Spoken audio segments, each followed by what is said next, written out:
Welcome to episode 3 of the ARC Academy, season 1 for half anniversary of NIKKE 1.5, right? On the third episode, we're going to be talking about combat power, right? How to do character progression, how to get stronger.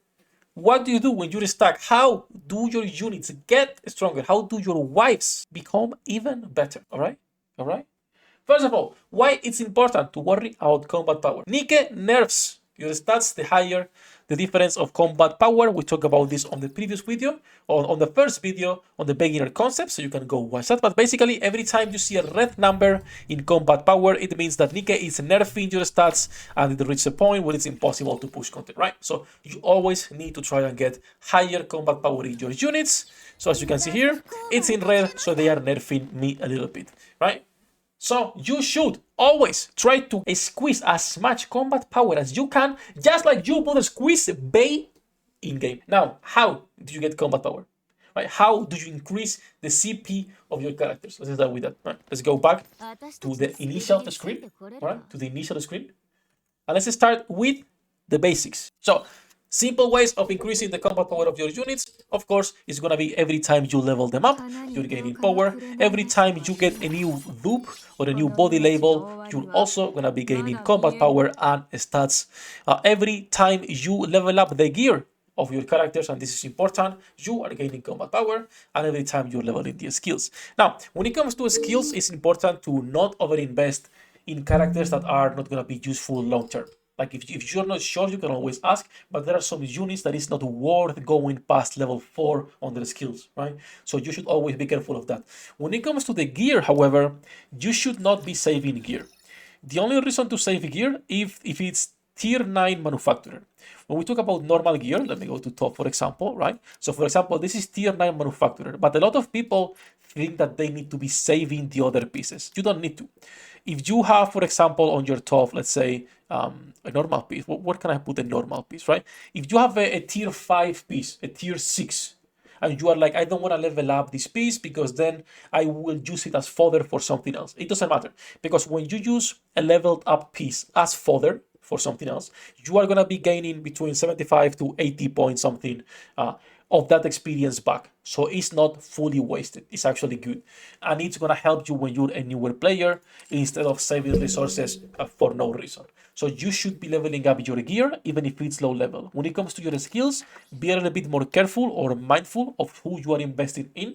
But you can invest in that. And then lastly, something that a lot of people miss is the attraction level. All right, if you click on attraction, you will go to the bonds where you can check a more story for those characters, but they can reach normal characters up to level 30, and then pilgrims can actually reach level 40, depending on how many dupes you have. This will give them, as you can see here, stats, a lot of stats. So we're talking about 2.3 extra attack, 52k extra HP, and 350 extra defense, just for leveling up those bonds. So that's also a source of combat power increase, which all of that combined is going to make you progress a lot better instead of saving resources that make no sense.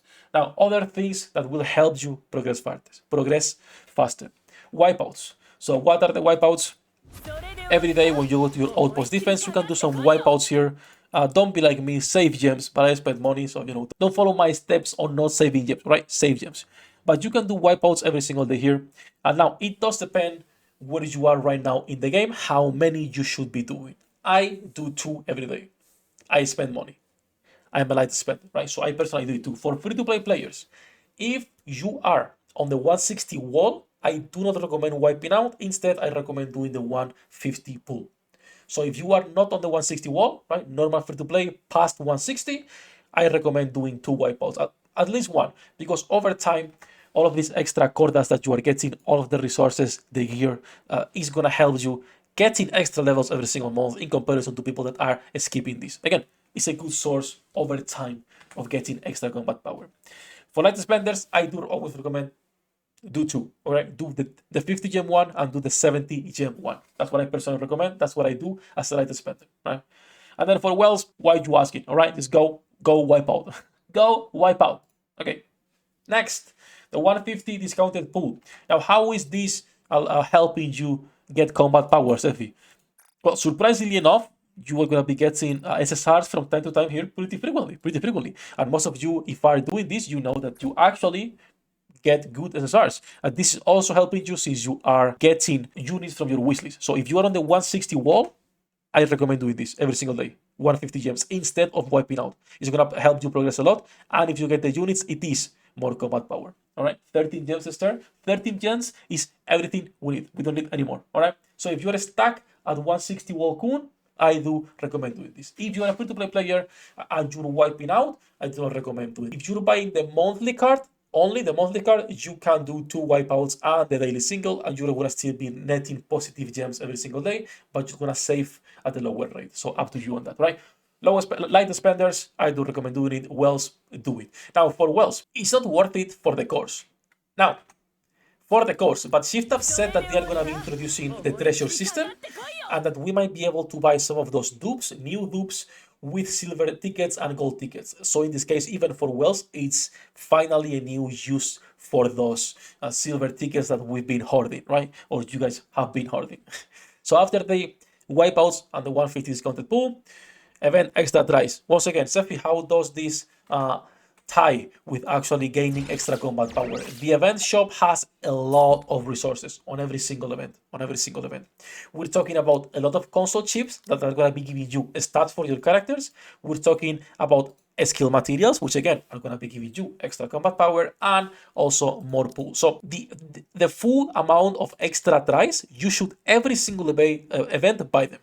Every single event. If you don't buy them, you are going to be missing overall per year 10 to 15, 20 levels per year in comparison to someone who actually buys them. And I tell you that because I actually, the first year, did never bought the extra tries because I was like, who cares about that? So now I am right now 15 levels behind people who started day one spending the same amount of money. So in that regard, I always recommend buying all of the extra tries, all of them, and empty the shop. After you empty the shop, either core dust or credits, whatever you need more, right? Whatever you need more. You're getting a lot of extra materials, you're getting 2 multis, and you're getting, most importantly, all that combat power extra that you are getting. So once again, for progression, if you're skipping the event shops, you are wasting a lot of resources, I lost literally 10, 15 levels in comparison to people who started same day as me, even free to play, because they started buying those event shops. So if you can buy them, I would recommend always getting them. I would recommend. Now, the other thing that I recommend for combat power, and this is for all of you, all right? For all of you, is stop saving dupes on your inventory, all right, fuckers? All of you are saving 3,000 dupes on your inventory for the weekly mission. You don't need them. Now, important, right?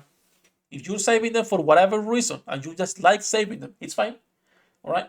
Just ignore me. You don't need that. But if you're a new player and you're saving them because you've seen day one players doing it, it's not the same. Day one players can't save them because they're just saving them for the weekly missions. For you, it's wasted combat power that can help you progress early on in the game. So that's what I would always use them myself personally, right?